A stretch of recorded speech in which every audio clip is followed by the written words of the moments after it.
listed your rental. 1 week passes, 2 weeks, nothing, or worse, you get a dozen applications, and every one of them is offering less than your asking price. You priced it wrong. Too high, and your property sits vacant bleeding cash. Too low, and you're leaving hundreds, even thousands, on the table every single month. This isn't about guesswork or gut feelings. It's about a precise, data-driven method to find the exact sweet spot for your California rental. Stop losing money. Start optimizing. Your first step to smart rental pricing is accurate comparative analysis. Forget generic Zillow estimates. You need specific, actionable data. You're looking for 5 critical data points from recently rented properties within a half-mile radius rented in the last 60 days. First, the obvious, number of beds and baths. This sets the baseline. Second, square footage. A 1,000 square featuring 2-bed, 2-bath is not the same as a 1,200 square featuring 2-bed, 2-bath. Third, year built and condition. The 1950s build with original everything doesn't compare to a fully renovated 2000s property. Fourth, amenities. Is there in-unit laundry, a garage, a yard, central air? These command premiums. Fifth, pet policy. A pet-friendly unit often justifies a higher rent or a pet fee, expanding your applicant pool. Now here's where it gets interesting. You don't just average these, you weigh them. If your unit has central air and the comp doesn't, that's a $100 to $200 premium in many California markets. If your unit is newly renovated and the comp is dated, add another $200 to $300. Tools like Zillow Rental Manager or Rentometer provide free access to some of this data, but you must manually adjust for these 5 factors. Don't just pull a number, dissect it. For instance, a 2-bed, 2-bath in Sacramento that rented for $2,200 might have been built in 2010. Your 1985 unit, even with the same bed-bath count, needs to be priced accordingly, perhaps $100 to $150 lower. Unless you've done significant upgrades, this granular analysis prevents you from overpricing due to a single outlier comp or underpricing because you missed a key feature. Timing isn't just for comedians, it's for landlords who want to maximize profit. The California rental market experiences significant seasonal fluctuations. Listing your property in December versus July can cost you hundreds of dollars per month multiplied over a 12-month lease. Historically, May through August are peak rental months across California. This period sees higher demand due to school breaks, college graduations, and relocation during warmer weather. You can expect to command 8 to 12% higher rents during these months compared to the slower winter season. But wait, there's a catch. If your lease ends in October and you know you'll be listing in November, you're already behind. A unit that rents for $2,500 in July might only fetch $2,300 in December. That's a $2,400 annual loss. Plan your lease terms to expire in spring or early summer. If you have a tenant whose lease is up in November, consider a 6-month extension to get them through to May, even if it means a slightly reduced rent for those 6 months. The higher rent you'll achieve on the next 12-month lease will more than offset that temporary dip.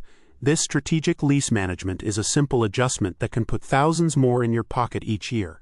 California's Tenant Protection Act of 2019, AB 1482, is not going away. It caps annual rent increases for most residential properties. Ignoring this law isn't just bad practice, it's illegal and will cost you dearly in legal fees and potential damages. For properties subject to AB 1482, your annual increase is capped at 5% plus the percentage change in the cost of living index or CPI for your region. The maximum allowable increase, regardless of CPI, is 10%. What does this mean for you? You need to know your local CPI. You can find this on the Bureau of Labor Statistics website. Typically the CPI for all urban consumers, CPIU, for your metropolitan area. For example, if the regional CPI for your area was 3.5% in April, your maximum increase would be 5% plus 3.5% equals 8.5%. If CPI jumped to 6%, your maximum increase would still be capped at 10%. This cap applies to existing tenants. When a tenant moves out, you can reset the rent to market rate for the new tenant.